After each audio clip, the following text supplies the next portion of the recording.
नमस्कार। मायावती जी बसपा की एक बार फिर से अध्यक्षा निर्वाचित होगी। 2 दशकों से अधिक समय से वो बहुजन समाज पार्टी की मुखिया हैं, सर्वे सर्वा हैं। और एक बार फिर वो निर्विरोध निर्वाचित हो गई। स्वाभाविक था उनका निर्वाचित होना। बीच में कुछ ऐसी खबरें आई थी कि शायद मायावती जी अब संरक्षक की भूमिका में आ जाएं और आकाश आनंद को सारी बागडोर सौंप दें। लेकिन फिर उन अटकलों का खुद मायावती ने खंडन किया और उन्होंने कहा कि मैं रिटायर नहीं हो रही हूं, मैं अभी बसपा का नेतृत्व करने में सक्षम हूं, करूंगी। और राजनीति से, सक्रिय राजनीति से संन्यास लेने जैसी किसी भी अटकल को खुद मायावती ने सिरे से खारिज कर दिया, यानी फुल फॉर्म में बहन जी। अच्छा, संयोग देखिए बड़ा विचित्र होता है राजनीति। मां से मायावती और आ से आकाश, और मां से ममता बनर्जी और आ से अभिषेक बनर्जी। ये भी बुआ वो भी बुआ, ये भी भतीजे वो भी भतीजे। तो भारत की राजनीति में बुआ भतीजों का भी एक अपना स्थान है। एक बुआ भतीजे की जोड़ी बसपा में और एक तृणमूल कांग्रेस में। खैर, आज का विषय ये कि मायावती जी की मौजूदा राजनीति कहती क्या है, उसके संकेत क्या है। अचानक से भाजपा के एक विधायक ने मायावती पर कुछ टिप्पणियां की। उन टिप्पणियों को लेकर मायावती जी नाराज हुई और उन्होंने अपना आक्रोश जताया और भाजपा को भी चेताया और कहा कि ऐसे विधायक को पार्टी से निकालिए। मायावती जी के आक्रोश जताने के तुरंत बाद अखिलेश यादव ने समय का सदुपयोग किया और उन्होंने इस ढंग का एक संदेश देने की कोशिश की कि मायावती के सम्मान में सपा है मैदान में टाइप का। और उन्होंने भाजपा के उस विधायक की और पार्टी की मजम्मत में एक लंबा चौड़ा ट्वीट खड़काया अखिलेश जी, और मायावती जी को एक बड़ा और सम्मानित नेता बताया, देश का, प्रदेश का। अब अखिलेश यादव का ये अपनत्व वाला जब ट्वीट आया तो फिर अटकलों ने सर उठाया और अटकलें होने लगी शुरू की। क्या सपा बसपा फिर नजदीक आ रहे हैं, क्या फिर गठबंधन हो सकता है, आदि आदि। क्योंकि मायावती के सम्मान में अखिलेश यादव मैदान में जैसा मामला बन गया।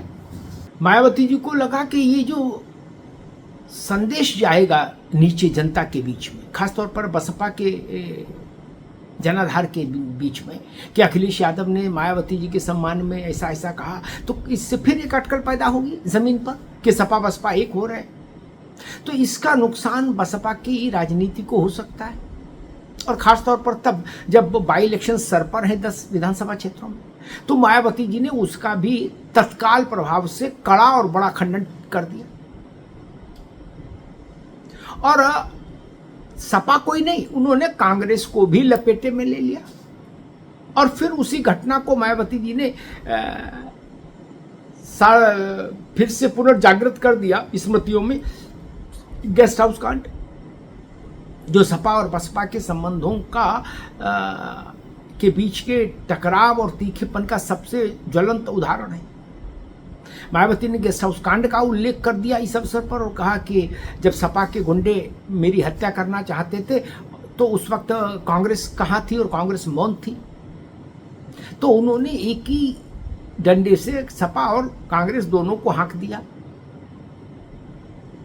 क्योंकि मायावती शायद इंडिया अलायंस के साथ अपना किसी भी तरह का जुड़ाव, लगाव, खिंचाव जाहिर की गुंजाइश नहीं रखना चाहती, कि ऐसे कोई अटकल भी पनपे कि बहन जी का झुकाव इंडिया अलायंस की तरफ है, सपा की तरफ है, कांग्रेस की तरफ है, नहीं।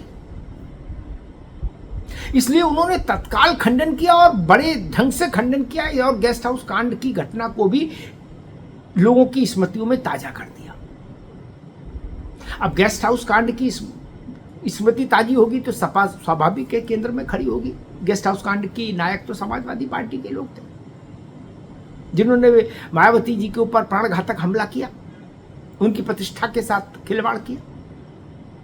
और ये सच है कि भारतीय जनता पार्टी के लोग नहीं होते, खासतौर पर स्वर्गीय ब्रह्मदत्त द्विवेदी जैसे लोग वहां नहीं पहुंचते गेस्ट हाउस, तो शायद मायावती जी के लिए जीवन का संकट हो जाता समाजवादी पार्टी के अराजक तत्वों के कारण। अब मायावती ने उसमें कांग्रेस को भी लपेट लिया। उन्होंने कहा कि कांग्रेसी उस वक्त चुप थे और आज भी चुप है। तो मायावती की सियासत क्या कह रही है? आखिर वो उत्तर प्रदेश में चाहती क्या है? वो भाजपा के साथ भी नहीं है खुलकर, वो कांग्रेस और सपा के साथ भी नहीं है, वो अपना अलग एक धारा, एक रास्ता बनाने की कोशिश कर रही है। लेकिन इतनी तो मैच्योर मायावती जी हैं, वो भी जानती हैं कि इस वक्त उत्तर प्रदेश की जो राजनीतिक स्थिति है उसमें एक तरफ एनडीए और दूसरी तरफ इंडिया, इन दो बड़े गठबंधनों के बीच में ही 90% के करीब वोट सिमट जाता है। फिर किसी के लिए स्पेस कहां? 90% को आप ऊपर नीचे हिला भी लेंगे तो भी एनडीए और इंडिया, इन दोनों गठबंधनों के पास 80% वोट तो बिल्कुल तराजू पर तुला हुआ है। शेष कितना बचता है? फिर मायावती क्या लक्ष्य साधना चाहती हैं और उनका शत्रु नंबर 1 कौन है, दुश्मन नंबर 1 कौन है?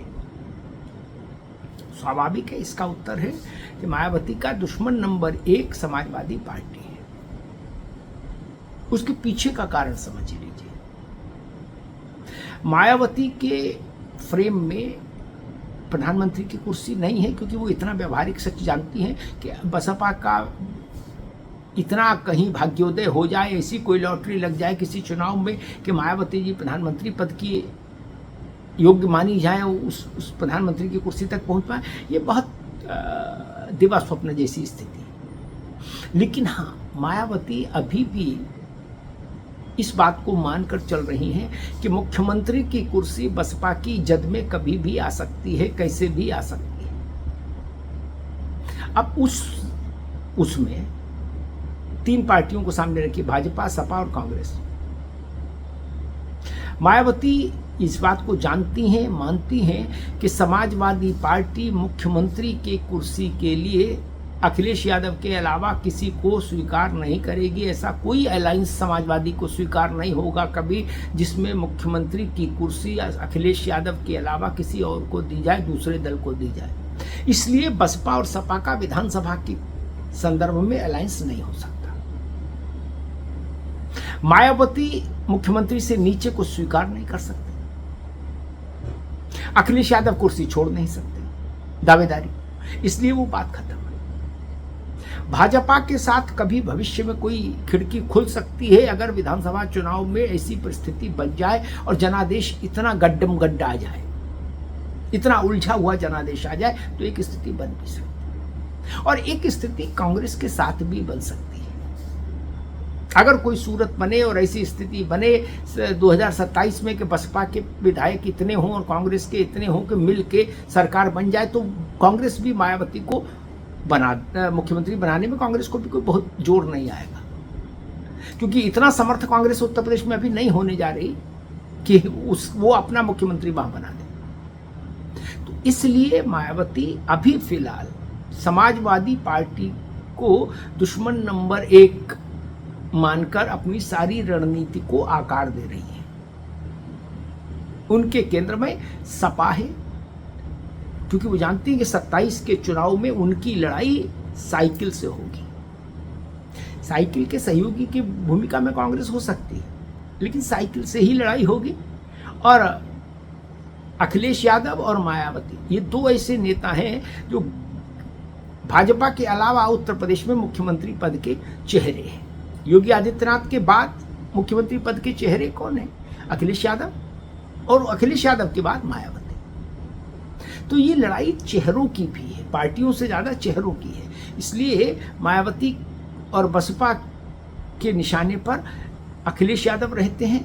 ये अलग बात है कि रणनीति के स्तर पर एक बेहतर मूव के तहत अखिलेश यादव मायावती के प्रति औपचारिक तौर पर विनम्र और सम्मान रखने वाले नेता के तौर पर अपने को पेश कर रहे हैं, उसका उनको रणनीतिक फायदा मिल रहा है।